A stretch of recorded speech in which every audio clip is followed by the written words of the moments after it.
Sabi ng iba, kahit karaw-asang relihiyon, makakarating ka sa Diyos. Sabi nila, hindi rin po totoo yun. Hindi lahat ng relihiyon dadaling ka sa Diyos. 23:15 ni Mateo. Taba ninyo, mga eskriba at mga pariseyo, Sapagkat- mga mapagpaimbabaw, sapagkat inyong nililibot ang dagat at ang lupa sa paghanap ng isa ninyong makakakampi. At kung siya'y magkagayo na, ay inyong ginagawa siyang makaibayo pang anak ng impyerno kaysa inyong sarili. hindi lahat ng relihiyon dadaling ka sa Diyos. Meron dadaling ka sa impyerno eh. Meron akong kilalang tao eh. Nung siya'y katoliko, tahimik siya. Nag-iglesia. Hindi ko na lang sasabihin kung ano iglesia. Alam niyo nangyari? Tumapang. At nakahanda raw siyang pumatay para sa iglesia niya. Biro mo, kung talagang natuklasan mong relihiyon ay totoo, ba't tinuruan kang pumatay? Diba? Eh sabi ni Kristo, sa mga Kristiyano, iibigin ninyo ang inyong kaaway. Walang sinabing patayin ninyo ang kaaway nyo. Oh. Kung tunay yung relihiyong nakita mo, hindi ka matututo ng pagpatay. Panluloko. Gaya ng ipinangangaral ng mga eskribas at pariseyo nung una na ginagawa ninyong makaiba yung anak ng impyerno. Pero mo aanib ka sa relihiyong gagawin ka anak ng impyerno? Pupunta ka ba sa langit noon? Impyerno ang punta mo nun eh. Ano po ibig ko sabihin?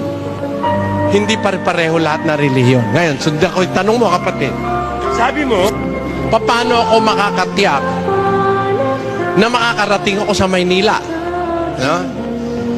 Unang-una, kung sasakay ka sa Maynila, hindi naman lahat ng bus sa Legazpi Terminal, sasakyan mo.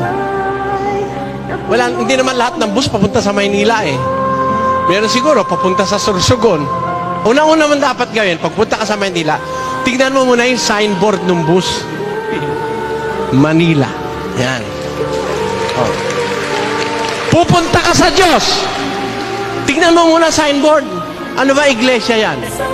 Iglesia Katolika Apostolika Romana. Ay, sa Roma, punta mo yan. Ang signboard mo, mali eh. Gusto mong pumunta sa Diyos. Anong signboard? Iglesia ng Diyos. Yun ang daladala kong pananampalataya. Bakit? Ang may-ari ng iglesia ang Diyos. Saan kita dadalhin? Yung signboard, dun papunta yun. Kaya nga iglesia ng Diyos ang pinangangaral ko sa buong mundo. Oh. Meron ba tayong katunayan?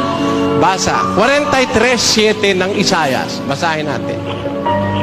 Bawat tinatawag sa aking pangalan at yaong aking nilikha ay sa aking kaluwalhatian. Yaong aking inanyuan. Oo. Yaong aking ginawa. Ano yun sa Diyos?